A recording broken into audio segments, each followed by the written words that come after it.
acompañarnos en una nueva charla relacionada con el papel de China en la era del post-COVID. Nosotros desde la Universidad Provincial de Ezeiza y desde la carrera de Comercio Internacional hemos planteado esta alternativa de poder tener distintas charlas vinculadas con las distintas problemáticas que puede causar el COVID, y de hecho que está causando el COVID, dentro de lo que es el comercio internacional. Por eso hemos tratado de que en las distintas charlas especiales poder tener a personalidades muy destacadas de cada ámbito, ¿sí? En este caso, gente que tiene un alto perfil y conocimiento de todos los temas de China, ¿sí? Por lo tanto, no quiero demorar más en la presentación. De nuevo, muchas gracias a los expositores por habernos permitido tener el placer y el orgullo de compartir con nosotros sus experiencias y su visión, y también a quienes son espectadores y que han participado hoy de esta charla, ¿sí? Así que muchas gracias, no quiero demorarlos más, y vamos a dar comienzo entonces con la primera... Uy, estoy pasando algunas... bueno, en este caso... Ahí estoy, esa soy yo. Ah, perdón, me presento, para quienes no me conocen, mi nombre es Miriam Ardura, soy la coordinadora de la carrera Comercio Internacional en la Universidad de Ezeiza. Y ahora vamos con Ernesto Taboada, que es el referente, prácticamente el referente número 1, podríamos decir, de todo lo que es el ámbito de China. Él está en la Cámara Argentino-China, así que Ernesto, cuando guste. Bueno, buenas tardes a todos. Muchas gracias por invitarme una vez más. Ya el año pasado tuve el gusto de ir a la universidad en ocasión de una jornada de comercio exterior que duró todo el día, donde había prestigiosas personalidades, como por ejemplo Marcelo, que estaba en Elizondo, dando una charla muy interesante. Yo casi me pierdo el horario de dar la mía por escuchar la de Marcelo, pero muy bueno, muy bueno. Bueno, como me dijeron que teníamos poco tiempo cada uno, para que no se alargue, hice algunos pequeños apuntes para no divagar. En este año, en lo que va del año, hay en Estados Unidos, que ustedes saben es uno de los principales socios comerciales de China, hay ya un desempleo del 15%, y se calcula que podrían llegar a fin de año con el 20% desocupados. La particularidad de Estados Unidos con respecto a los otros países que tienen muchos desocupados es que los nuevos desocupados norteamericanos reciben mensualmente un cheque de $1.300. Esto va a ser hasta fin de año. Y esto les permite tener posibilidad de utilizar este dinero en los consumos básicos, que es muy, muy importante. Por otra parte, la Comisión Europea también está enfrentando problemas gravísimos en 27 de sus miembros, y entonces ha dispuesto un monto de 750.000 millones de euros para auxiliar a sus países, empezando por Francia, Italia, Holanda, Alemania y demás. Si vemos el PBI que está pasando este año con el PBI mundial, vemos que depende de la estimación de cada analista, todavía estamos en el mes de mayo, pero se calcula una caída del 5% en todo el año. Y el comercio internacional podría también caer entre el 18 y el 30%. Así que para China, si el motivo de la charla es China, no es un año difícil para poder colocar sus exportaciones. Si a esto lo sumamos que los especialistas dicen que habrá al final de este año 60 millones de nuevos pobres en el mundo, son 60 millones de personas que no van a estar en el mercado de consumo.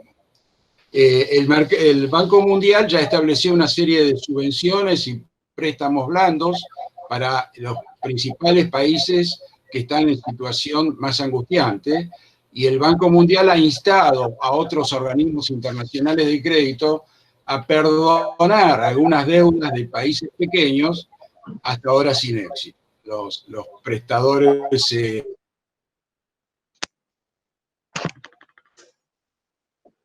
no han contestado afirmativamente. Una cosa que observamos ya ahora y que va a haber que observar es que el mercado internacional se está volviendo muy exigente.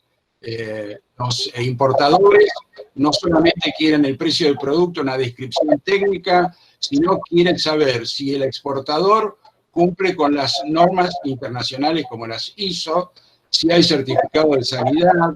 O sea, ya no va a ser tan fácil hacer negocios en el mundo en base a estas exigencias.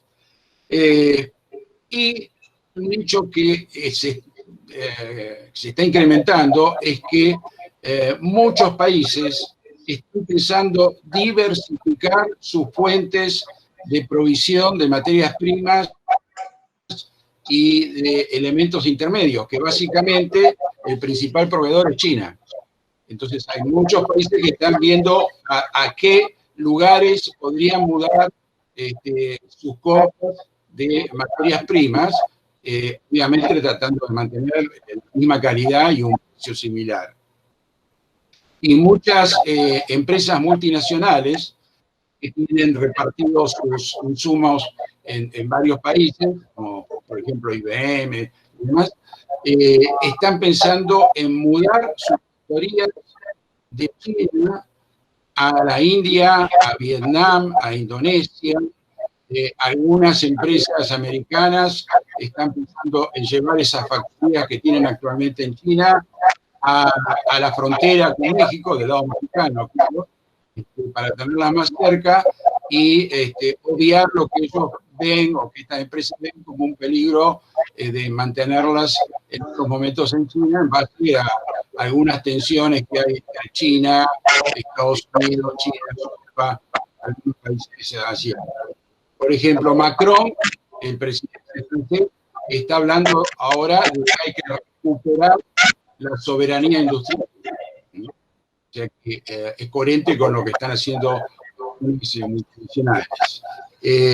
Bueno, al respecto quiero comentar que Australia, que es uno de los principales proveedores de China de alimentos, ha visto trabadas sus exportaciones exactamente 4 días, porque Australia se sumó a la lista de países que están objetando a China por los problemas incluidos con la diseminación del COVID. Entonces China, en una represalia, ha aumentado a un 80% el derecho de importación en China de la cebada australiana. Imposible. Para los importadores chinos es imposible exportar cebada australiana. Y China, además, en forma unilateral, decidió no comprar más carne de ternera de los principales 4 exportadores australianos. O sea que esto para Australia es un gran golpe, porque Australia vendía a China el 50% de su exportación de cebada. Así que se han quedado momentáneamente, por lo menos, con un 50% de excedente en su producción. La presidenta de la Unión Europea se ha sumado a este coro de voces en la búsqueda de la independencia, de alguna manera lo podemos llamar, y dice que ha dicho que hay que disminuir la dependencia de China. Y traer la producción que tenemos en China a países, por ejemplo, del este, países más cercanos, Europa del Este, más cercanos a Europa Occidental. Como ustedes saben, China tiene 1.400 millones de habitantes, es un mercado doméstico fenomenal, no todos son consumidores, pero podemos hablar de una clase media de 450 millones de personas que tienen dinero como para consumir en forma habitual. Pero también China es un país que se está envejeciendo. Hoy hay unos 130 millones de personas de más de 60 años en China. Tener más de 60 años en China es ser viejo. No pasa lo mismo en algunos países, en la mayoría de los países occidentales. Bueno, ¿y qué está haciendo China? Bueno, está tratando de acelerar el grado de robotización de su producción industrial.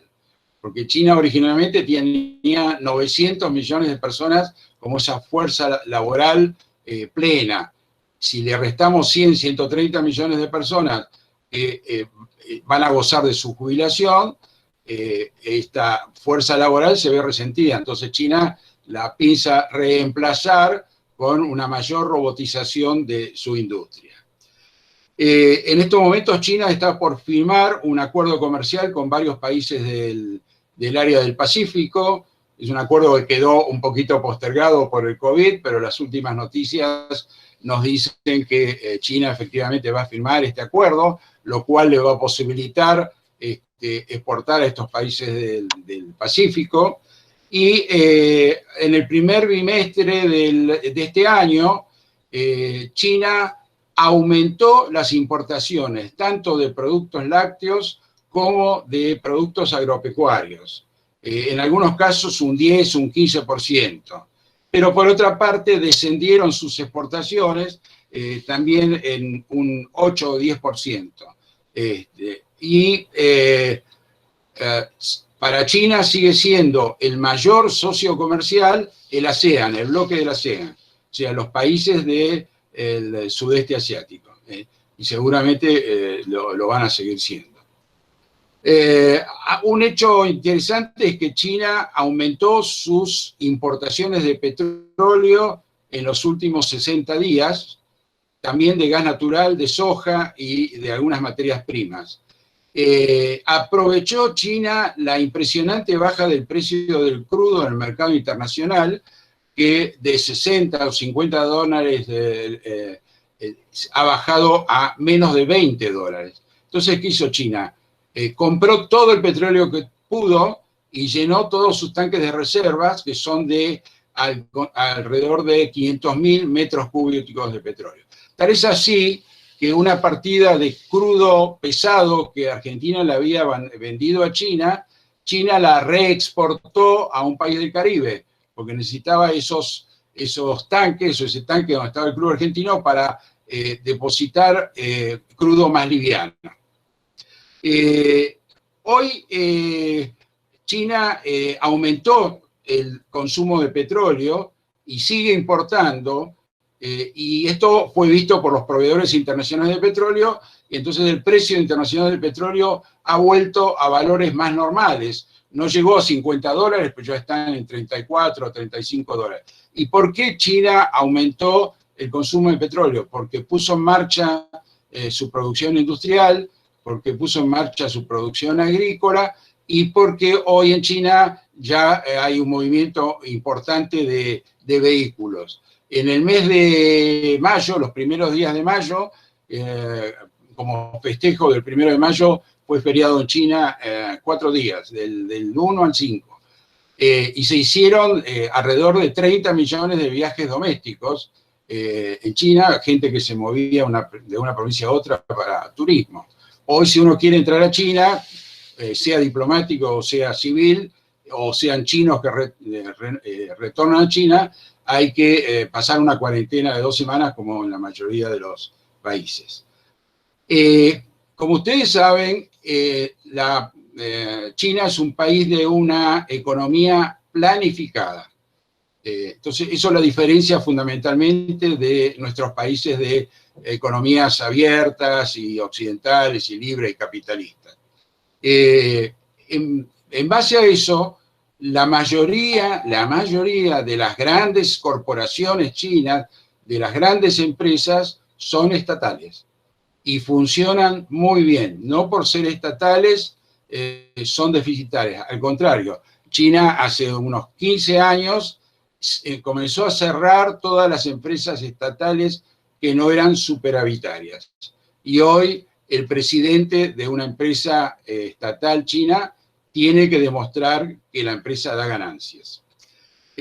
Así que si sumamos la planificación estatal a la propiedad de estas empresas grandes por parte del Estado chino, esto ha sido traccionante para que empresas medianas y chicas de China también acompañen este resurgimiento industrial que ha tenido China, que está teniendo China post COVID-19.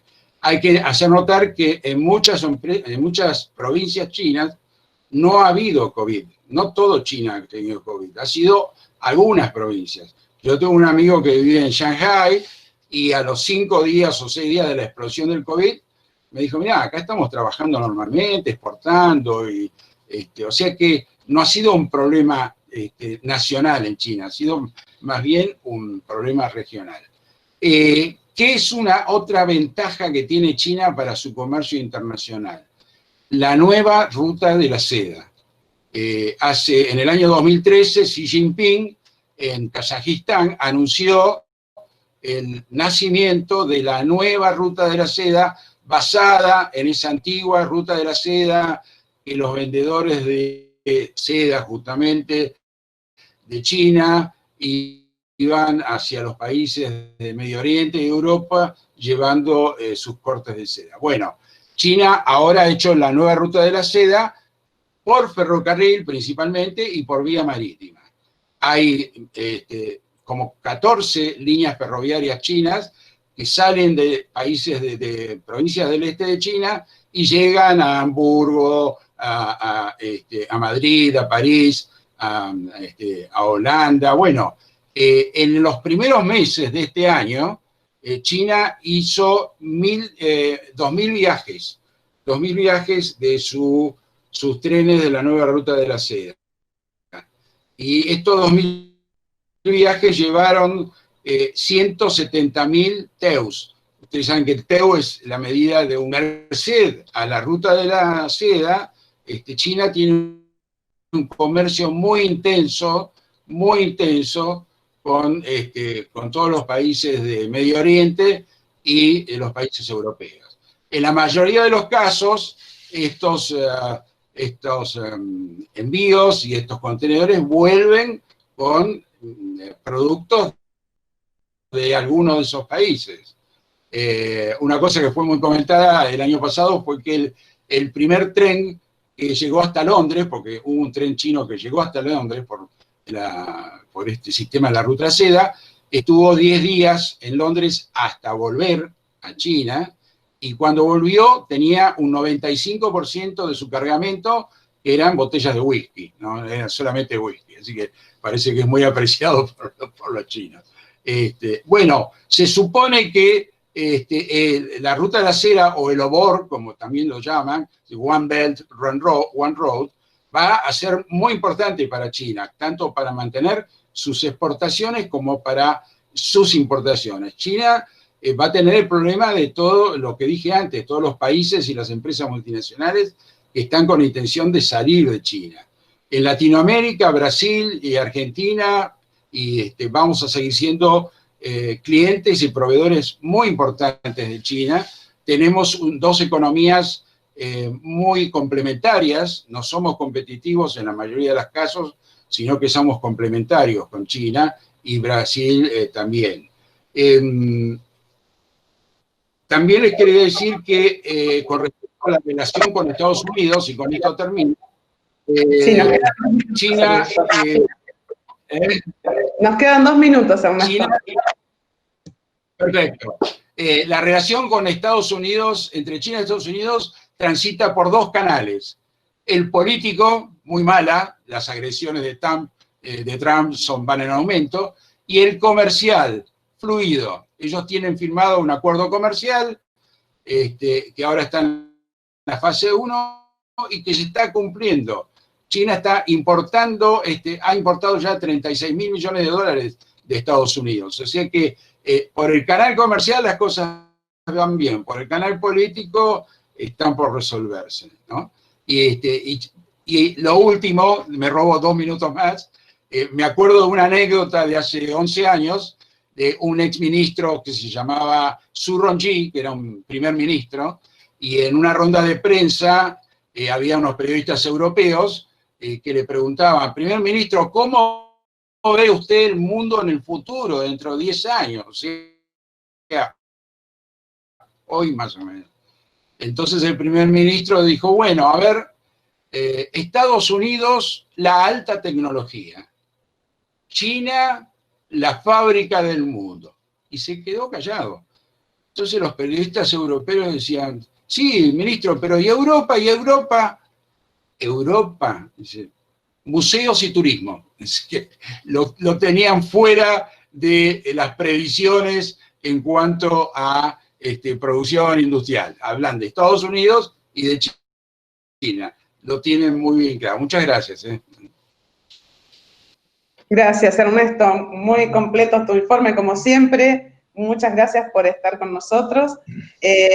Ahora le voy a dar paso a Gustavo Girado, también es profesional, académico, referente también, muy grande referente de temas de China. Así que, bueno, directamente le voy a dar la palabra a Gustavo. Adelante, Gustavo. Gracias por estar, gracias por acompañarnos. Gracias, Miriam. Decime con la cabeza, ¿se escucha bien, por favor? Sí. ¿Se escucha bien? Sí, se escucha bien. Bueno, gracias a la Universidad Provincial de Ezeiza. Un gusto saludarte, Ernesto, gran amigo personal. Como siempre, muy interesante.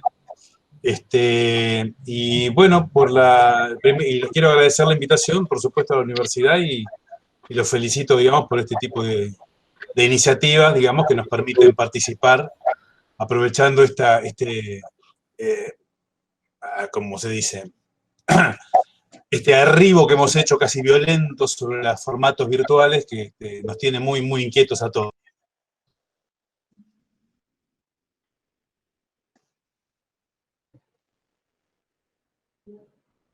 Espera un minutito, Gustavo, porque no está saliendo tu... Perdón, ¿ahí me escuchás?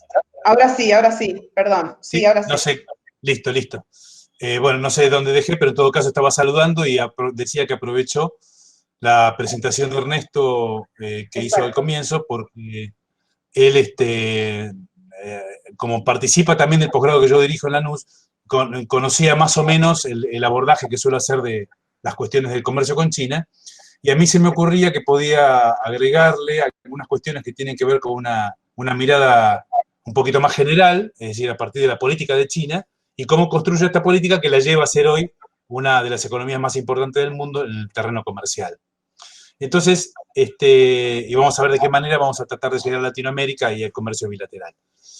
De lo que, para salir un poco del árbol, digamos, que planteó Ernesto y hacer una mirada más del bosque, quería comentarles que el proceso que estamos atravesando es de un muy rápido traspaso del centro de gravedad de generación de la riqueza global desde Occidente hacia Oriente, y más allá del COVID-19, de las circunstancias tan particulares que está padeciendo la sanidad a nivel global, lo que estamos transitando es un momento en el cual el punto nodal de esta cuestión, digamos, el clúster de esta situación, es la emergencia de una serie de economías que hasta ahora venían siendo economías en vía de desarrollo y que la literatura las trata como economías emergentes, que con una fuerte presencia física en Oriente han tenido una presencia a nivel global muy, muy importante. De todas ellas, se destacan claramente la India y la República Popular China, y esas economías han cobrado cada vez una mayor representación en todo lo que hace a las distintas variables globales. Esto es, el comercio global está fuertemente impactado por la atracción que hace la demanda china, las importaciones globales también, la demanda de commodities a nivel mundial también, y por tanto, en la medida que desde aproximadamente el tercer trimestre del 2008, con la caída de Lehman Brothers y la fuerte caída en el nivel de actividad del hemisferio norte occidental, se produce una mayor relevancia de esas economías que venían traccionando la economía global, especialmente en lo que va del siglo XXI. Entonces China cada vez más va cobrando una importancia relativa global mayor, porque explica una vez más cada año una porción relativamente mayor del comercio mundial, en términos de expo, en términos de impo, cada vez China explica una porción mayor del crecimiento global, y hoy por hoy aproximadamente, y por supuesto sin tener el número exacto, si el mundo creciese un 1%, cerca del 30%, es decir, el 0,3% de ese 1% global, está explicado por la actividad y la dinámica de la República Popular China. Lo característico de China, en este sentido, es que este proceso que la ha llevado a tener semejante envergadura es relativamente reciente, tiene algunas décadas, porque hasta hace muy poco, digamos, para hacer solo una referencia histórica, hasta hace muy pocas décadas, 4, China era una economía eminentemente campesina y empobrecida, y en muy pocas décadas se ha convertido en una economía fuertemente urbana e industrial, y a esa economía que era centralmente planificada desde el año 49 en adelante, desde 1949 con la revolución encabezada por Mao Zedong, hoy la tenemos convertida en una economía en la cual los mecanismos de mercado expresan y se explican una porción importante del cotidiano de todos los habitantes del país, que aún es el más habitado del mundo, que tiene más cantidad de habitantes. Entonces, para hacer esa referencia, solamente esa historia la quería significar a los efectos de marcar aspectos muy diferenciales que hacen que esto no tenga precedente. No hay una economía en vías de desarrollo que haya hecho semejante tránsito tan veloz, y por supuesto, mucho menos que siga siendo una economía en vías de desarrollo la que dispute con empresas nacidas al calor de las políticas públicas una gran cantidad de espacio de hegemonía con empresas que del hemisferio norte occidental vienen marcando hasta ahora cuáles son los patrones de las soluciones manufactureras desde la Segunda Guerra Mundial hasta aquí. Es decir, hoy tenemos empresas que salen, que son producto del calor de la política pública, las políticas quincenales del Politburó. No voy a tener el tiempo de comentar eso, pero hay un entramado muy particular adentro de la política china que hace que el capital privado se vincule con las políticas del Politburó, y al calor de lo que el gobierno establece como mascarón de proa y como señero, como marca señera de hacia dónde debe ir el proyecto político del gobierno chino, se alinean todas las empresas medianas y chicas que están por detrás para ir en un sentido determinado. Y ese sentido marca para China un despliegue sobre el resto del mundo que tiene muchísima fuerza en estas últimas 2 décadas. Y acá es donde entramos en el siglo XXI, y a donde yo de alguna manera quería llegar. Gran parte de lo que China hoy es a nivel comercial está explicado por la presencia de las transnacionales en su territorio. Y esto comienza ya por el último trimestre del 78, primer trimestre del 79, cuando con Deng Xiaoping en el gobierno, en China se permite el acceso de la inversión extranjera directa. Antes estaba prohibido. Y una economía que nunca fue burguesa, que prácticamente viene de un régimen medieval a un régimen comunista, que luego transita este periodo tan turbulento, si se quiere, hasta la muerte de Mao, con los reformistas en el gobierno admiten el acceso de la inversión extranjera directa. Y la inversión extranjera directa, y a título, discúlpenme, tengo poco tiempo, pero a título de, ustedes saben que cuando uno tiene que hacer sumario, comete muchos errores, y es injusto ser tan sintético. La inversión extranjera directa va a China en una primera instancia para aprovechar el factor abundante y de poca calificación que tiene China, que es la famosa mano de obra, que la tiene, como si hay economistas entre los presentes, es una curva de oferta prácticamente vertical, porque es casi infinita, de gente de poca calificación. Entonces la inversión extranjera directa va a las famosas zonas económicas exclusivas, que son esos enclaves capitalistas que Deng Xiaoping inventa entre el 79 y el 88 aproximadamente, que al principio son en 3 regiones de China y luego se despliegan a otras 14 zonas de China hacia mediados de la década del 80. Pero ¿qué importa? Van esas empresas a esas regiones y hacen uso de esa mano de obra. Y desde allí, en esas zonas económicas exclusivas, exportan al mundo productos de baja composición tecnológica, mano de obra intensivo, baratos. Más sintético imposible. En esas zonas económicas, las relaciones sociales de producción pasan a ser capitalistas y no necesariamente se rigen con las mismas leyes laborales, las mismas leyes impositivas que en el resto del continente, que en el resto de la República. Entonces, esa política tiene mucho éxito. Por lo tanto, se produce a mediados de la década del 80 una segunda oleada de inversión extranjera directa de esas mismas transnacionales. No son nuevas, sino que son las mismas que amplían su capacidad de producción porque la República Popular China ya se había convertido en un mercado en sí misma. Es decir, la población en China ya tiene capacidad para comprar esos zapatos baratos, los juguetes baratos y los textiles baratos. Es decir, la confección. Y eso es hasta aproximadamente comienzo de la década del 90. Una tercera oleada de inversión extranjera directa en China, cuando ya piensa China a convertirse en un jugador, ya asoma, digamos, en las estadísticas de comercio bilateral en muchas economías. En Argentina no, pero en muchas economías sí. Ya China, hacia fines de la década del 90, recibe una tercera oleada que tiene que ver con las negociaciones de accesión de China en la OMC.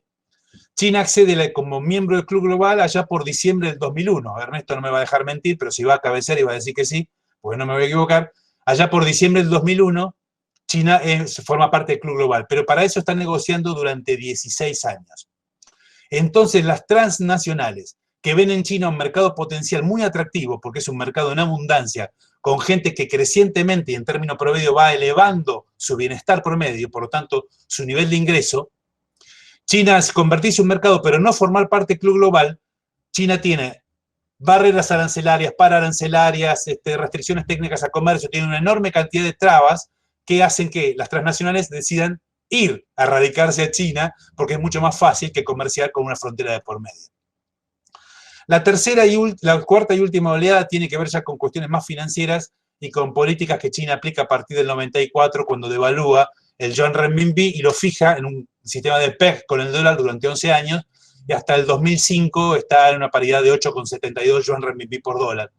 Y la plata a China va en un esquema casi financiero, porque el dólar, parafraseando lo que aquí en Argentina entenderíamos rápido, el dólar se cambia por yuan renminbi cuando va a China, se pone a plazo fijo, y como China tiene poca inflación, la tasa de interés es positiva, a los 30 días se van esos yuanes, se convierten en dólares, y mucho más dólares de los que habían ido al comienzo, porque al ser la tasa de interés positiva, porque China tiene poca inflación, hay una rentabilidad financiera enorme. Cuento todo esto porque hace a la cuestión comercial de esta manera. La plata va a China fenomenalmente durante estas 3 décadas. Y es tanta la presión sobre el tipo de cambio, China recibe tanto dinero, esperen que se me apagó, China recibe tanto dinero del exterior que la cuenta capital por inversión extranjera directa empieza a recalentarse. Hay sectores en China que por la inversión pública empiezan a recalentarse y por supuesto recibe una enorme cantidad de dinero en divisas porque el superávit comercial es impresionante. China el año pasado exportó por 2,6 billones de dólares e importó por 2,1 billones de dólares. El superávit comercial de China anual hasta el año pasado era medio billón de dólares, en notación castellana, ¿no?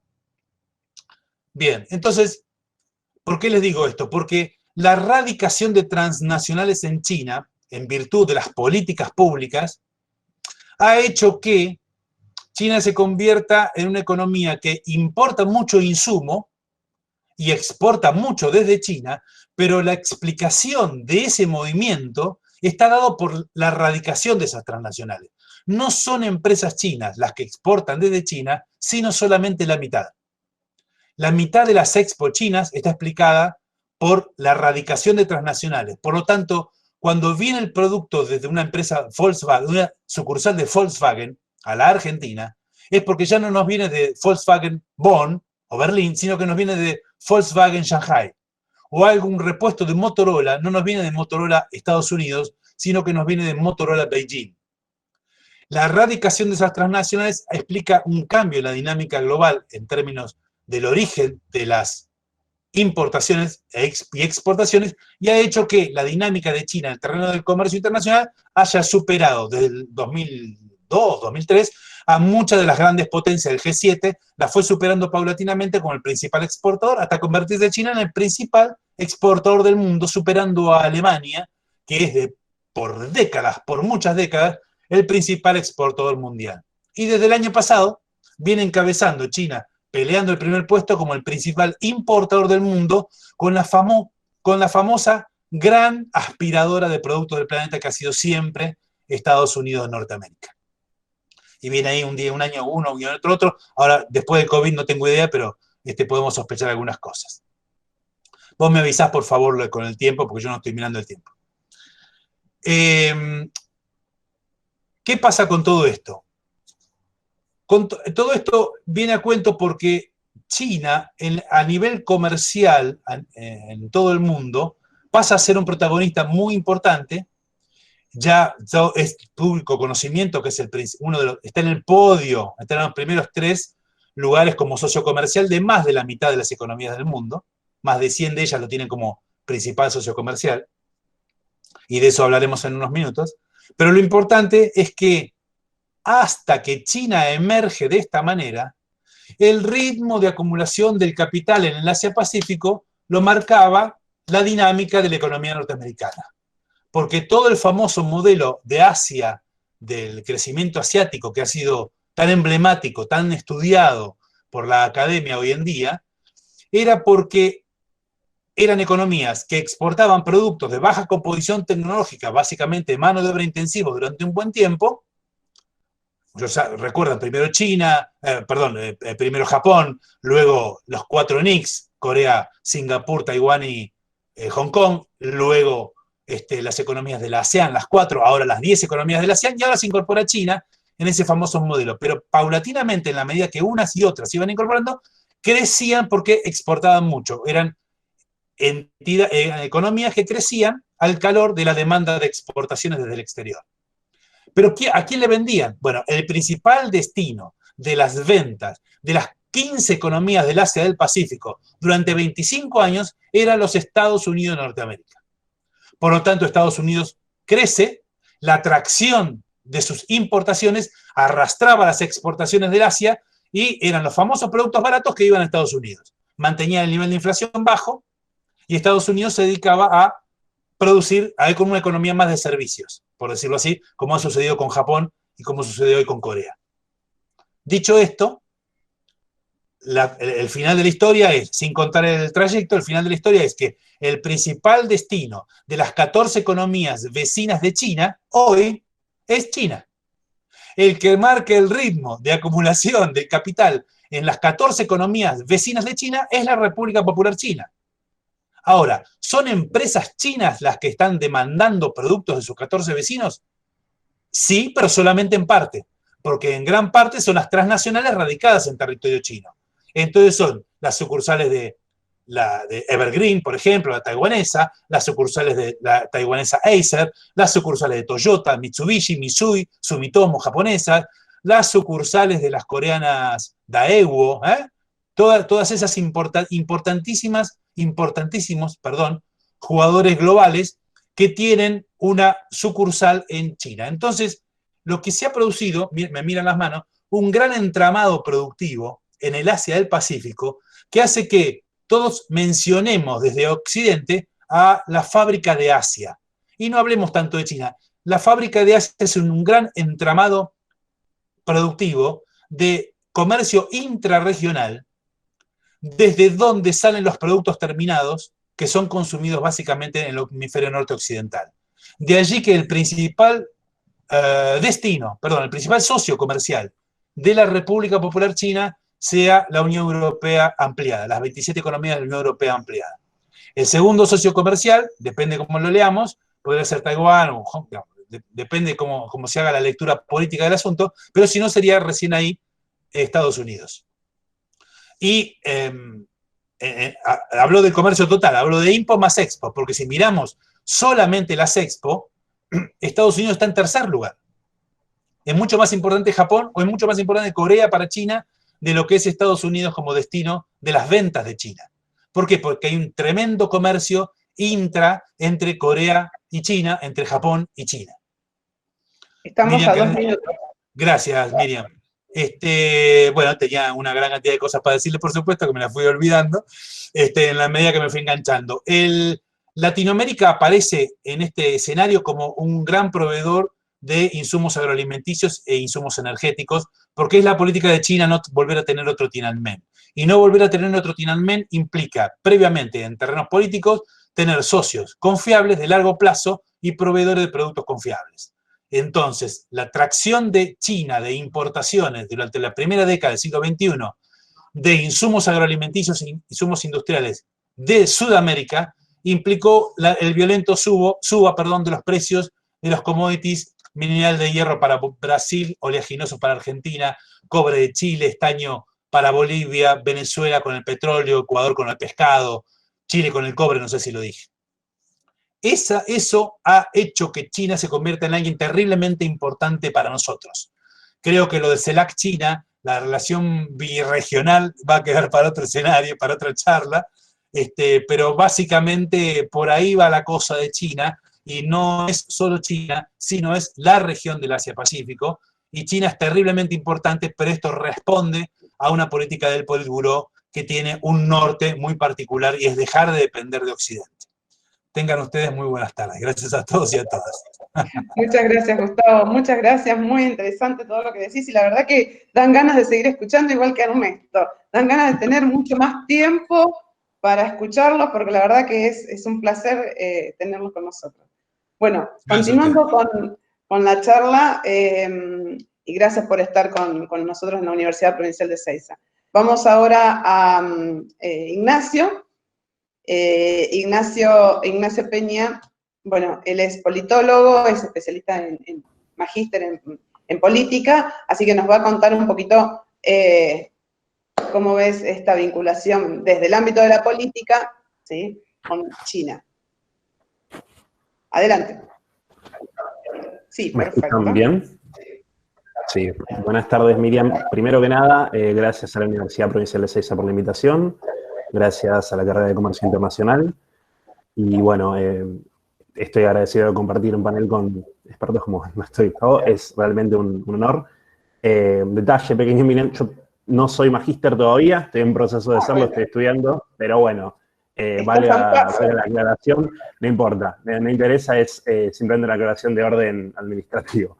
Pero sí, soy licenciado por ahora. Les agradezco de vuelta, muchas gracias por invitarme. Voy a tratar de ser sintético entre, digamos, Gustavo y Ernesto, que conocen mucho más en profundidad que el tema. Yo ya desarrollaron muy bien y en profundidad las características históricas y actuales del sistema económico chino y de cómo se fueron desarrollando en relación a su vínculo con el mundo.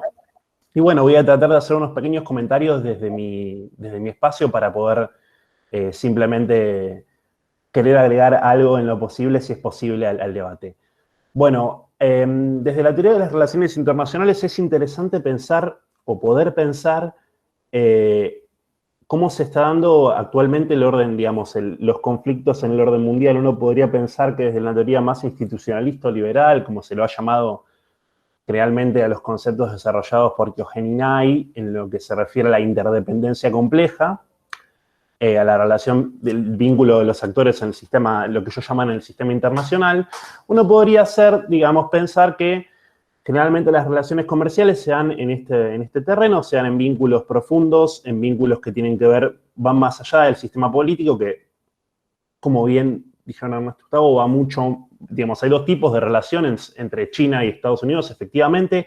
Hay una relación comercial donde hay cierto grado de interdependencia muy importante también en los últimos años, como bien decía Gustavo, desde la entrada de China a la OMC, eso cambió el panorama, cambió la situación de orden también en general. ¿Por qué? Porque fue la entrada de muchísimos trabajadores al sistema de comercio internacional desde otra perspectiva, ya adentro de, digamos, había cuenta de acuerdos internacionales, con regulaciones en el mercado, y eso abrió el juego completamente, ¿no? Pero pensar únicamente la relación, y esto es lo que quiero aportar, un poco como comentario, como punto para debate, pensando en términos únicamente de interdependencia compleja es, por un lado, limitado y por otro limitante, ya que las voluntades de los actores, de los estados en el orden mundial, siguen primando muchas veces por sobre la racionalidad y la eficiencia. Uno tiene que pensar que en términos económicos uno siempre tendría que pensar en cierta racionalidad de los actores, en cierto enfoque sobre la eficiencia. Pero los actores a nivel institucional muchas veces no toman en cuenta la eficiencia de sus acciones, sino que simplemente se guían por patrones internos de los estados. Esa diferencia que tiene entre los estados, especialmente entre el que todavía es el hegemón en el sistema, a mi criterio, a título personal, que son los Estados Unidos, y quien disputa en términos de Schweller, un spoiler en este caso, que es China, hay diferencias. Tanto en sus sistemas hay diferencias hacia adentro de sus sistemas políticos, como hacia afuera en cómo se presentan hacia el mundo. En este momento estamos viendo, hace más de 2 años, generalmente lo que se llamó guerra comercial, es decir, continuación de un conflicto internacional entre los Estados Unidos y China, por variadas razones, por espacios tanto en lo que tiene que ver con la producción de tecnología, como la producción de seguridad, como la ocupación de territorio, como la ocupación de canales marítimos. Digamos, en el caso de Estados Unidos y China se juntan muchos factores, justamente por eso se complica tanto la solución de la relación. Hubo, como ya bien destacaron Ernesto y Gustavo, puntos de encuentro entre China y Estados Unidos. Hay acuerdos comerciales actuales, están vigentes, funcionan. Sin embargo, continuamos con tensiones diplomáticas y gubernamentales entre los líderes. Los liderazgos en estos casos son importantes porque los líderes toman en estos dos sistemas decisiones unilaterales muchas veces. Trump no puede declarar una guerra a China, tiene que pasar por el Congreso de los Estados Unidos, pero sí puede tomar decisiones a través de Robert Lighthizer y, por ejemplo, poner aranceles a los paneles solares, como hizo en el año 2018. Si bien la administración de Obama no había tomado decisiones de tal envergadura, sí venía haciendo una investigación hace largo rato, y lo venían haciendo el Estado de los Estados Unidos en general, el gobierno federal, vamos a decir, sobre las diferencias de criterio sobre lo que era la propiedad intelectual, sobre las brechas en propiedad intelectual, y esto venía mucho antes de la presidencia de Trump, venía alrededor del año 2015, esa investigación, esa tensión. Y en la última estrategia de seguridad, lo que los Estados Unidos, la del 2018 y la del 2019 se mantuvo en una línea similar, si bien ahora estamos en el medio de una pandemia, existe la perspectiva de que hoy en día la mayor amenaza de seguridad está dentro de digamos, pasó de ser el terrorismo internacional en los últimos, desde el ataque a las Torres Gemelas hasta el año 2017 había sido la primera amenaza listada. La estrategia de defensa de los Estados Unidos las lista, les pone un orden de prioridades.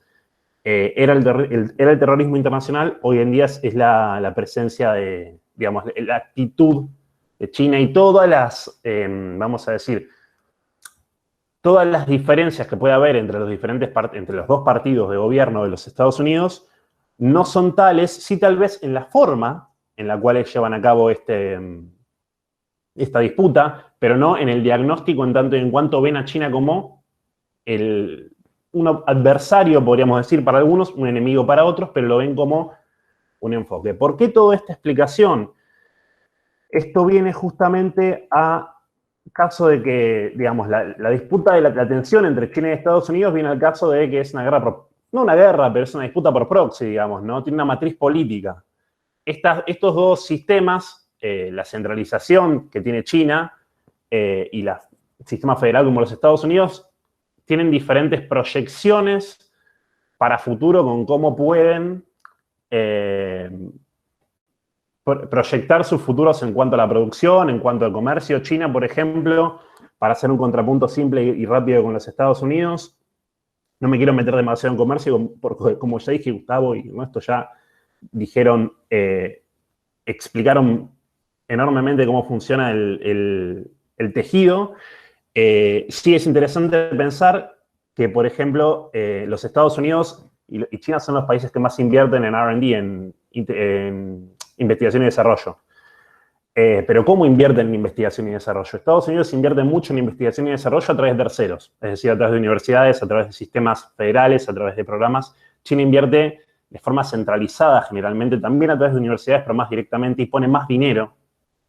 Yo no tengo las cifras en este momento porque lamentablemente van cambiando día a día, que era lo que hablábamos con Miriam al principio de la charla. Es un momento de incertidumbre y esta incertidumbre se refleja en cómo los movimientos son tan rápidos que no los vemos. Pero China está poniendo mucho esfuerzo y mucho dinero en desarrollo e investigación, y es el principal espacio donde está compitiendo hoy en día de forma indirecta con los Estados Unidos. De hecho, la Oficina de Patentes Internacionales marcó que en los últimos años, los últimos 2, China fue quien más desarrolló patentes, la presentación de patentes, que después tienen que ser confirmadas, pero hubo una presentación de patentes por encima de los Estados Unidos por segunda vez en la historia. Esto es interesante porque la presentación de patentes básicamente significa, es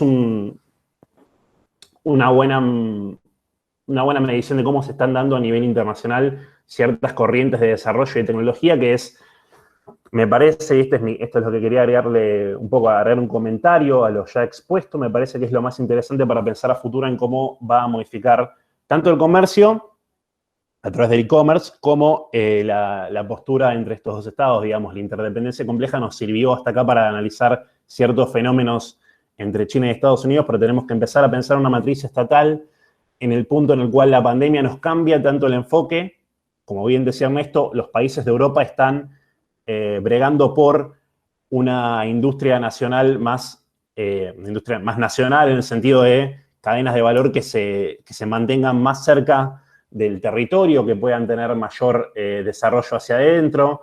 Y, por supuesto, esto se refleja también en los Estados Unidos. Hay inclusive dentro del gobierno de Donald Trump, una de sus promesas de campaña, que en parte lo logró, en parte no, fue traer de vuelta trabajos que se habían ido a China, por decirlo de alguna forma. Pero, digamos, ese es un esfuerzo muy difícil de llevar a cabo porque justamente esta interdependencia compleja se ha dado a nivel muy profundo y muchos de estos productos se ven conformados a nivel global. Como, digamos, desarrollos para pensar, primero pensar cómo la tecnología va a ir modificando los patrones de comercio, no solamente por cómo cambia el comercio en sí, sino por cómo cambia lo que se produce. China está siendo acusada por parte de los Estados Unidos en diferentes frentes, tanto institucionales como declamatorios, de espionaje, lisa y llanamente, de robar tecnología, y China está desarrollando sus propios espacios tecnológicos de desarrollo tecnológico, sus polos de desarrollo tecnológico para competir con los Estados Unidos. Y acá ya no estamos hablando de lo que bien hablábamos, como, digamos, cómo se complementan Argentina y Brasil con China, como por ejemplo, pero en el caso de Estados Unidos había cierta complementariedad en ciertos niveles, en ciertos productos, pero hoy en día China ha cambiado su matriz productiva y este cambio de su matriz productiva necesariamente lo lleva a una disputa con Estados Unidos a nivel tecnológico. La guerra comercial es, digamos, a mi criterio, por todo lo expuesto, esconde una disputa a nivel tecnológico, y esa disputa a nivel tecnológico esconde una disputa de poder, lisa y llanamente, sobre tanto información como dinero en términos más realistas, digamos, no poder económico.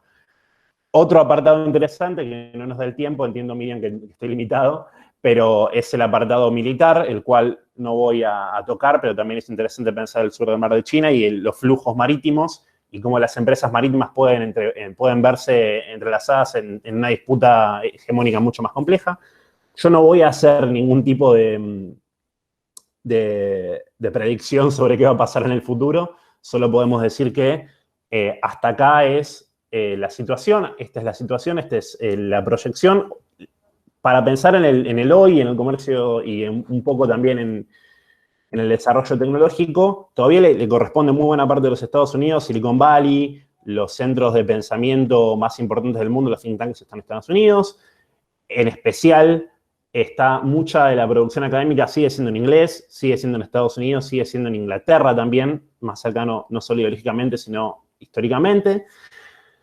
Pero bueno, China está tratando de hacer una inversión fuerte, una apuesta fuerte ahí.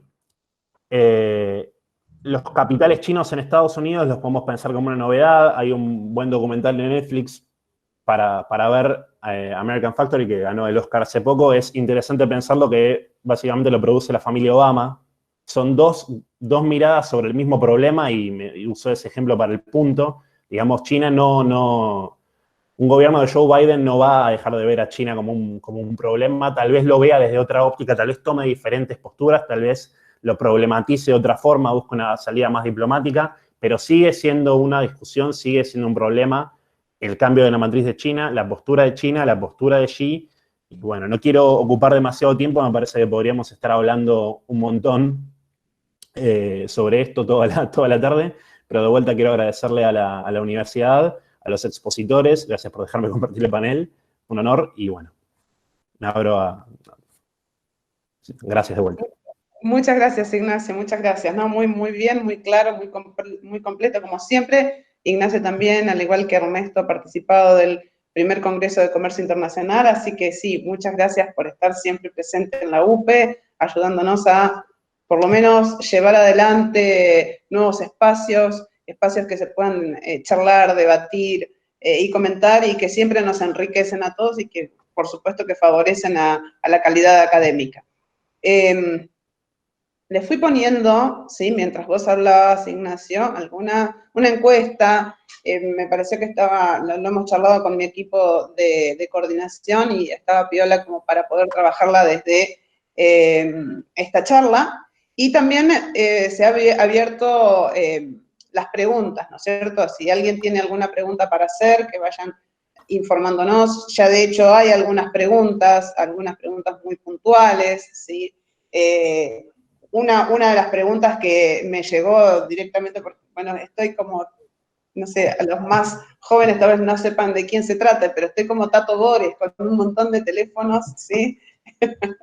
y de información, pero bueno, me están llegando algunas preguntas, y una de ellas estaba dirigida para Ernesto, que dice, Ernesto, ¿cómo ves vos, o sea, con tu visión, las posibilidades de que a partir del COVID Argentina pueda seguir comercializando productos con China? Si va a ser en aumento o en disminución.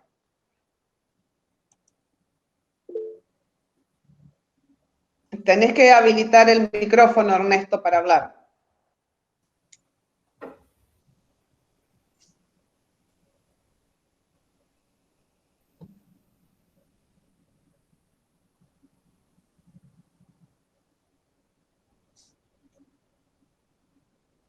O Gustavo, si podés. Ahí está, Ernesto, listo.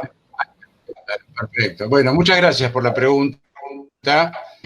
Creo que es muy atinada. Y nosotros nos hemos convertido en fuertes proveedores de China de todo tipo de carne. Carne aviar, carne vacuna, carne de cerdo y últimamente, en los últimos 20, 25 días, carne ovina procedente de la Patagonia. Esta corriente va a seguir porque la dieta de la clase media china ha incorporado ya en forma permanente el consumo de carne, no solamente para los guisos que ellos hacen y preparan con verduras, sino que el Instituto Promoción de Carne Vacuna Argentina, IPCBA, ha hecho múltiples demostraciones en China de cómo cocinar un bife, por ejemplo, y esto para los chinos ha sido algo nuevo y les ha gustado. O sea, vamos a seguir siendo proveedores de estos 4 tipos de carne. Vamos a seguir siendo proveedores de soja. Estados Unidos es el primer productor mundial, Brasil el segundo, nosotros el tercero, y China necesita soja para sus aceites y la materia seca que da para alimentar parte del ganado vacuno. Vamos a seguir exportando pescado congelado. China se constituyó en un cliente muy importante para langostinos y camarones, entre otras especies. Estamos hablando siempre legal, ¿no? Porque han venido algunos barquitos taiwaneses y chinos que andaban merodeando por ahí. Bueno, pero no, hablando en serio, los chinos les gusta mucho los langostinos y los camarones. Hasta hace poco estaban fuera del alcance de la clase media porque eran productos caros, pero la clase media ha aumentado su poder de compra, entonces es muy consumido. Estamos exportando a partir de hace 2 meses arvejas secas. Estamos exportando arándanos, estamos exportando uvas de mesa de la provincia de San Juan, estamos exportando madera de pino y de eucaliptus de Entre Ríos, y estamos exportando petróleo. O sea que yo creo que la corriente de comercio con China va a seguir y obviamente le tenemos que ir comprando, le estamos comprando televisores, computadoras, celulares. Creo que para nosotros China va a seguir siendo el primero o el segundo socio comercial, y nosotros para China somos, dentro de América Latina, el cuarto o el quinto socio comercial, ¿no? Muy bien. Te quería comentar, Ernesto, que vos dijiste recién que estaban exportando desde Entre Ríos, y te quiero comentar que la Universidad de Concepción del Uruguay de Entre Ríos está presente en una charla con sus alumnos, profesores y directivos. Así que muchas gracias por participar, y la verdad que hago énfasis en esto. Y ya que estamos, y que estás acá, Ernesto, te quiero hacer una consulta también de una universidad de Ecuador que está participando de nuestra charla del día de hoy. Así que muchas gracias por estar con nosotros, por haber compartido Ecuador también con la Universidad Provincial de Seiza. Y una de las preguntas es justamente para vos, Ernesto, que dice, si entiendes que Estados Unidos perderá su posición hegemónica mundial cuando los efectos del COVID-19 hayan pasado.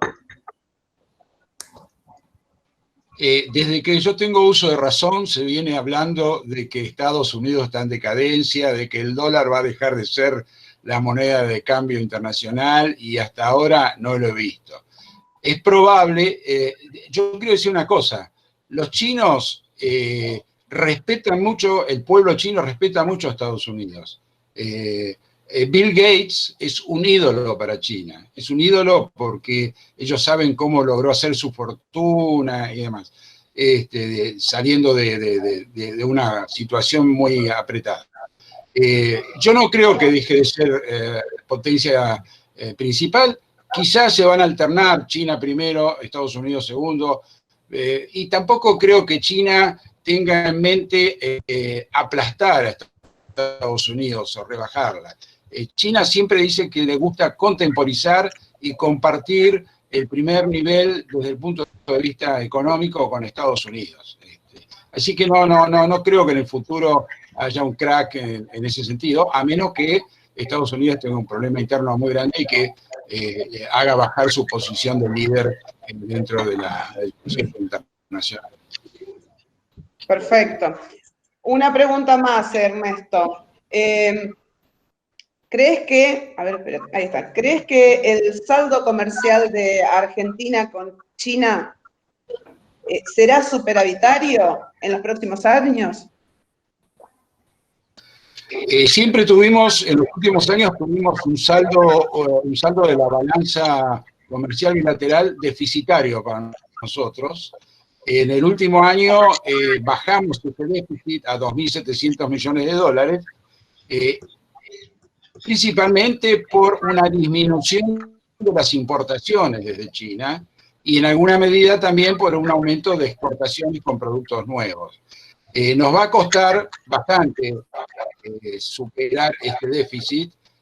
Seguramente vamos a necesitar que nuestros empresarios pongan un poco más de empeño. Yo me acuerdo hace unos meses cuando el antiguo embajador argentino en China, Diego Velar, habló en una reunión que había en Córdoba de empresarios exportadores por teleconferencia y les dijo, señores, hay que abandonar la zona de confort.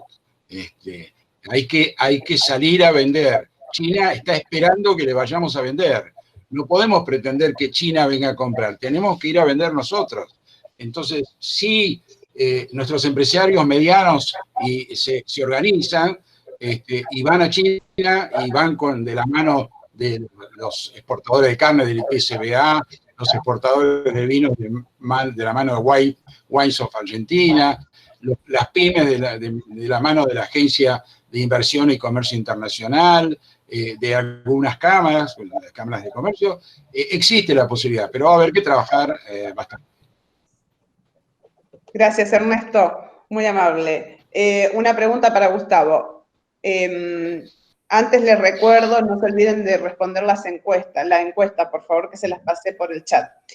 Para Gustavo, ¿crees que realmente este nuevo orden mundial terminará favoreciendo a economías en desarrollo como la Argentina? En la misma pregunta dice, ¿es posible promover exportaciones con mayor valor agregado desde la periferia? Y dentro de la misma pregunta, te digo, eran 3 en una sola. Sí, bueno. Te estoy matando, ¿no? No, es que bueno, me voy a olvidar, te las voy a tener que volver a repetir. Vamos por parte, entonces, dale. Sí, dale. Repetime la primera parte porque no tengo respuesta ahí, me parece. Dale. Si crees que realmente este nuevo orden mundial terminará favoreciendo a economías en desarrollo como la Argentina. Bueno, favoreciendo, decididamente no. ¿Y cuál es el nuevo orden mundial? Yo no tengo idea.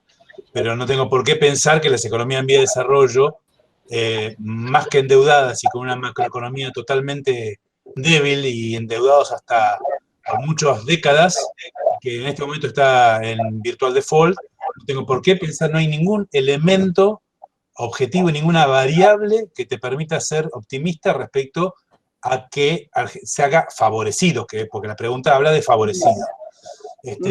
La verdad que ni siquiera el petróleo, este precio, da un aliento para vaca muerta, así que ni siquiera podés pensar en que la aparición de un producto tipo mágico pudiese, pues, una explotación nueva, pudiera aventurar un nuevo futuro que cambie positivamente el régimen de acumulación y de repente en Argentina el nivel de bienestar promedio sea positivo y mejor, más alto. No hay nada que indique que eso vaya a ser así. Y a referencia al nuevo orden mundial, la verdad, no sé cuál es el nuevo orden mundial, si hay una, quizá me estoy perdiendo de algo, pero no tengo claro con qué orden se está saliendo de esta. Hay un momento en el cual están las elecciones de Estados Unidos a fin de año. Digo, hay que tomar un poco de distancia para ver los chisporroteos y lo que está detrás, pero como dijo el compañero que, no me acuerdo el nombre del señor que habló hace unos minutos, me refiero al que todavía no es magíster, perdón. Ignacio, como bien dijo Ignacio, hay una preeminencia histórica de Estados Unidos y no hay por qué pensar, también como dijo Ernesto, que el dólar vaya a dejar de ser la moneda hegemónica, la más requerida para los intercambios. Entonces hay una fuerte mutua dependencia entre Estados Unidos y China, lo que hace que una eventual guerra fría ahora sea bien diferente a lo que fue Estados Unidos y la Unión Soviética, porque la integración a través de las cadenas globales de valor de la producción manufacturera es tan estrecha que impide pensar que el desacoplamiento pueda producirse de un día para el otro. Así que más allá de la voluntad política, de lo que Trump pueda estar diciendo, lo que Xi Jinping pueda estar promoviendo a través de sus leyes en las 2 sesiones que acaban de terminar, son instancias muy coyunturales y puntuales, con mucho chisporroteo y mucho para la tribuna, que genera mucho humo e impide mirar qué es lo que está por detrás. Yo no sé cuántas de esas decisiones son acordadas, digamos, con el rival de turno, y cuántas de estas cosas van a terminar luego en un acuerdo de fase 2, ya que se firmó el de fase 1 el 22 de enero pasado, a nivel comercial. Lo digo sinceramente, no sé, y hay que esperar. Bueno, yo por lo menos no tengo la bola de cristal, y si lo tuviera, no estaríamos hablando por Zoom ahora, estarían en mi gran multinacional en las afueras de Buenos Aires tomando unos tragos. Tal cual. Bueno, también una pregunta para vos, Gustavo, que se vincula directamente con lo que veníamos hablando recién. Si crees que el no establecimiento del objetivo de crecimiento de China para el 2020 es un elemento de peso a considerar. Es un elemento muy interesante, pero en términos estrictamente políticos, porque por primera vez en muchas décadas no se ponen un target, no se ponen un objetivo, una meta numérica, que muchas veces no sé cuánto dibujo estadístico habrá requerido el cumplimiento de algún número en alguna instancia histórica previa. En este momento, quitarse ese peso implica que para muchas empresas públicas que están muy comprometidas con la demanda, la oferta, con los salarios, el empleo, hay mucha gente en China que ha perdido el empleo y que el Estado está poniendo mucho dinero para que lo recupere, hay muchos jóvenes desempleados repentinamente, y por primera vez en décadas han tenido un trimestre negativo. Así que me parece bárbaro no poner un número, porque básicamente ninguno lo pone. Y ellos siempre lo hacían. Entonces, la verdad que es una forma de ayornarse también al modus vivendi que tiene Occidente con todos los miembros del club de la OMC. Muy bien, gracias, Gustavo. Ya te voy a poner otra pregunta. Voy ahora por Ignacio. ¿Cómo creen que pueda afectar a China las políticas de deslocalización industrial propuestas por Japón, Estados Unidos y la Unión Europea? A ver, China mantiene todavía mucho control sobre los canales de movimiento de las mercaderías, en tanto en cuanto sigue teniendo partes de, como bien decía Gustavo, si hablamos de cadenas de valor, hablar de la deslocalización, si bien es un proceso que se fue dando al revés, China está haciendo lo mismo hacia adentro. En algún punto hay capitales chinos migrando hacia otros países y mucha de la producción que, como bien dijo Gustavo, en otros años estaba centrada de livianos en China, se fue moviendo hacia otros países. China está queriendo ocupar cierto espacio, entiendo, de desarrollo tecnológico, también mi conocimiento de cómo eso lo proyectan a 20 años, ellos proyectan de forma así, digamos, de acá al 2050, digamos, 30 años, 20, 30 años. Pero esas proyecciones están basadas en situaciones normales, no estamos en una situación normal, en tanto y en cuanto la proyección no era, bueno, el 2020 vamos a tener una pandemia que va a cambiar el curso de la historia, entonces digamos que es una proyección, digamos, pensar que la deslocalización, el movimiento de industrias puede afectar directamente, sí, puede afectar en cuanto a empleo, puede afectar en cuanto a capacidades. Yo no sé si va a afectar las capacidades que se consideran básicas, como la localización de material militar. Yo no sé cuánto puede afectar las capacidades financieras que llamamos antes. Puede llegar a afectar cierta distribución para la clase media tanto de trabajo, de empleo, como de capacidad de compra en ciertos productos, pero las industrias hay un punto en el cual yo entiendo que van a sobrevivir. También China produce una escala, produce a escala en un montón de rubros, pero creo que es muy amplio, digamos, para responder la pregunta en un punto, yo creo que puede afectar la ratio de cuánto va a afectar y cuánto eso se puede proyectar, es hacer futurismo y en este momento, sé lo que nos enseñó el 2020 es que hacer futurismo es muy difícil en este mundo porque las variables son demasiadas y nuestra información es muy limitada y en un mundo donde la información es el bien más preciado hoy en día, es difícil hacer una proyección informada. Como una corazonada, yo entiendo que la afectación va a ser dependiendo de a dónde se vayan las industrias y de qué industrias especialmente. Porque si hablamos de industrias estratégicas es una cosa. Producción de armamento, producción de medicación, alimento. Ahora si hablamos de, no sé, se van 3 plantas de Adidas a producir a Vietnam, no sé cuánto puede cambiar por fuera de empleo y por fuera de precio. Ahora yo no sé si decimos, bueno, cortamos el suministro de India de fármacos baratos, bueno, eso es otra cosa. Claro, claro. Y una pregunta más para vos, Ignacio. Si considerás que los gobiernos latinoamericanos buscarán soporte financiero en China para sobrellevar la crisis post-COVID.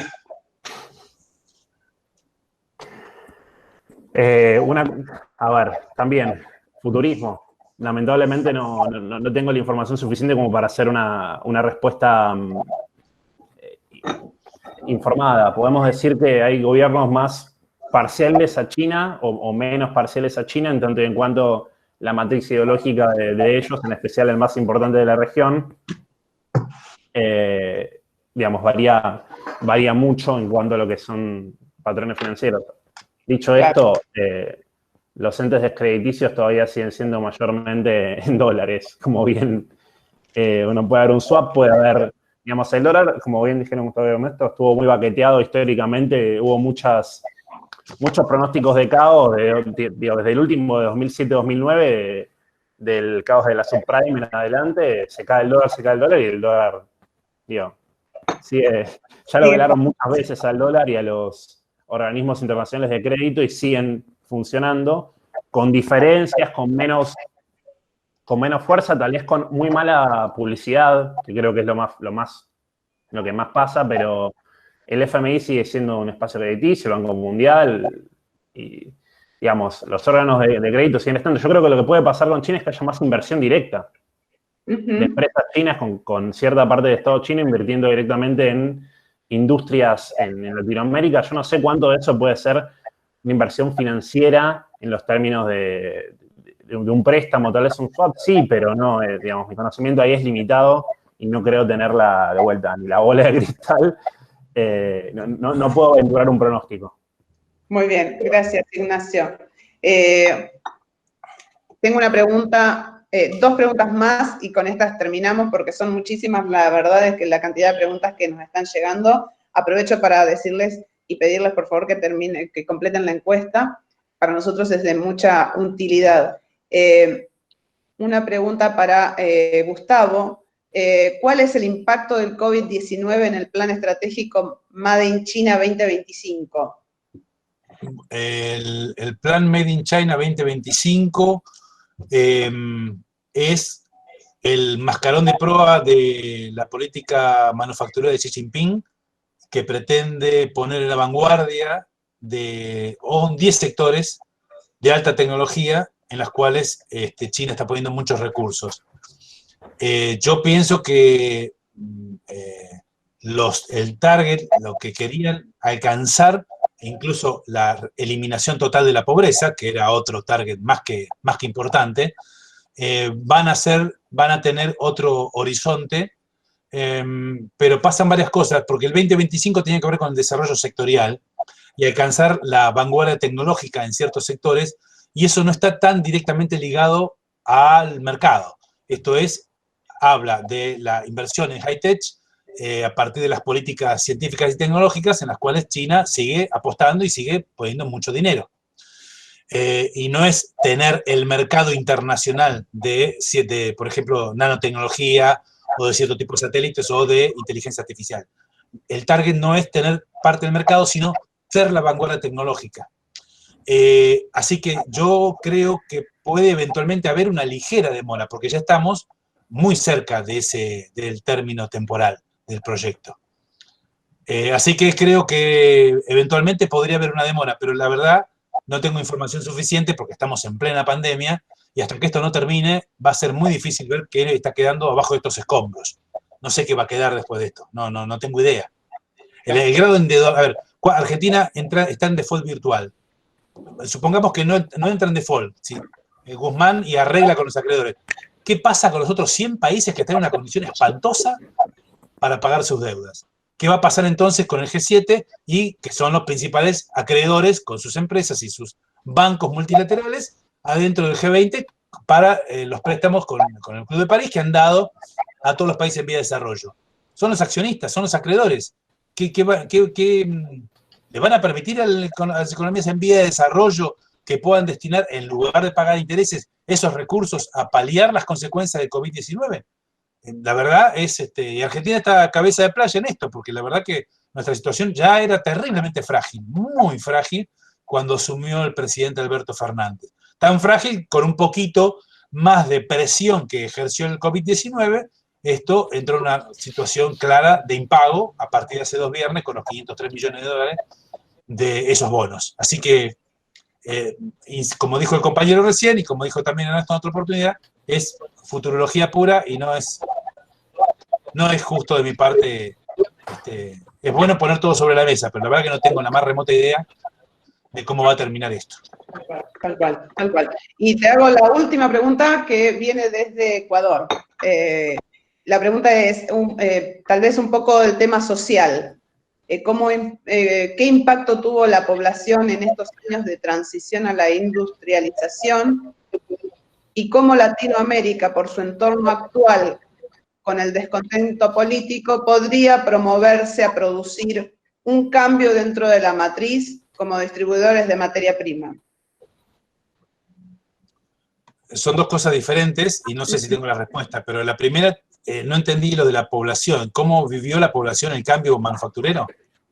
Sí, te repito la pregunta. Dice, un poco el tema social que impacta ¿Qué impacto tuvo la población en estos años de transición a la industrialización? Bueno, yo tengo a ver, si hay algo que no entienden los funcionarios chinos cuando vienen a Latinoamérica y te lo señalan, es ¿qué es eso? Y te están señalando la Villa 1, 11, 14 o la Villa 31. Van a Brasil y señalan los morros y dicen, ¿qué es eso? Pero ustedes no tienen comida, ustedes no tienen alimento. ¿Cuál es el problema que tienen? Bueno, yo frente a muchas de esas señalamientos no tengo respuesta. O sea, tengo respuestas de las democracias liberales de Occidente que no pueden dar respuesta, porque son esquemas políticos que hemos importado desde nuestra génesis. Nosotros no creamos lo que somos, sino somos hijos de la colonia, y las relaciones sociales de producción aquí nunca se desarrollaron de tal manera que las respuestas nos vengan en los libros escritos en el hemisferio norte occidental.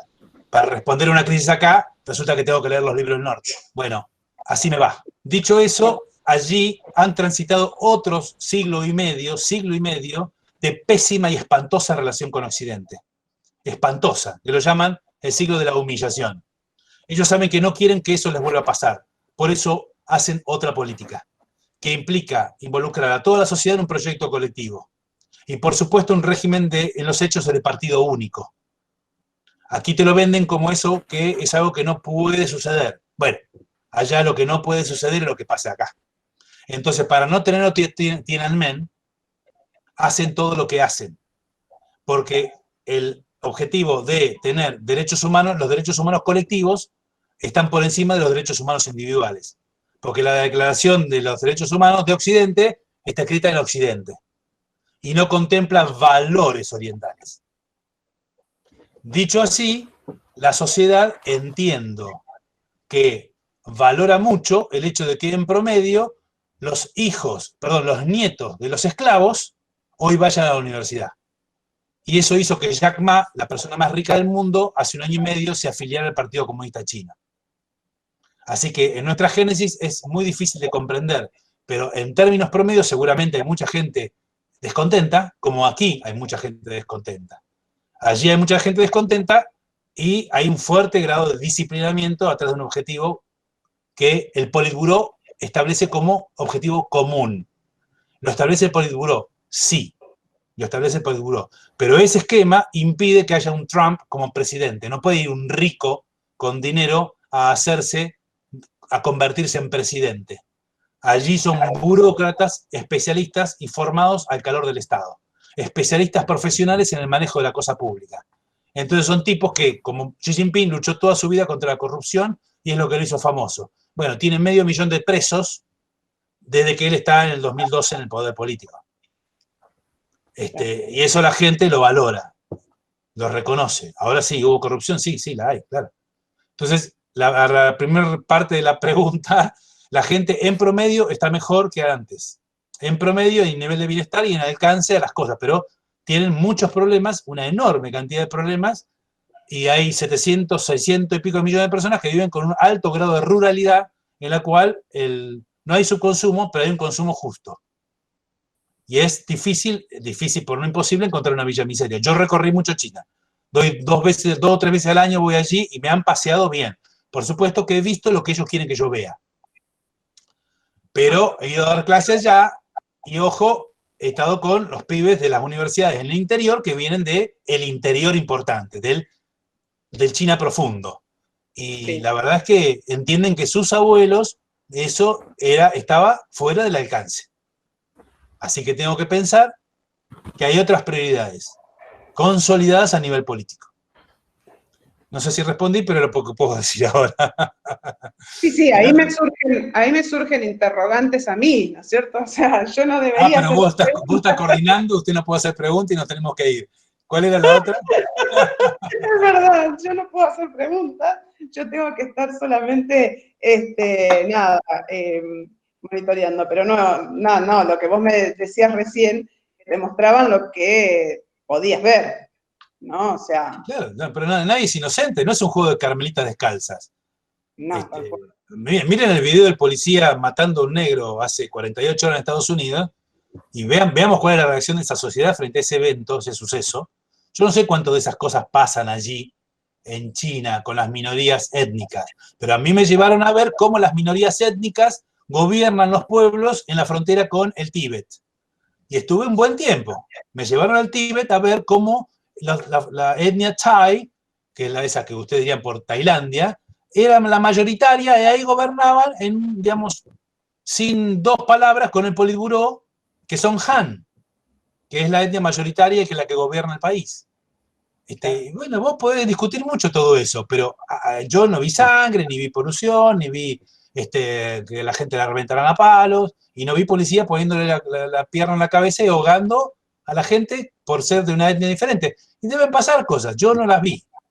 Deben pasar cosas, seguramente. Hay muchos problemas allí también. Está lleno de problemas China. Es un país en vía de desarrollo. ¿Por qué los tengo que medir con la vara que me obligan a medir a Suecia, a Suiza, a Estados Unidos, Canadá o Holanda? O dije Holanda y ya no se llama más Holanda, perdón. No, Países Bajos. Países Bajos. Sí, Digo, sí. ¿por qué tengo que medirlos con la misma vara?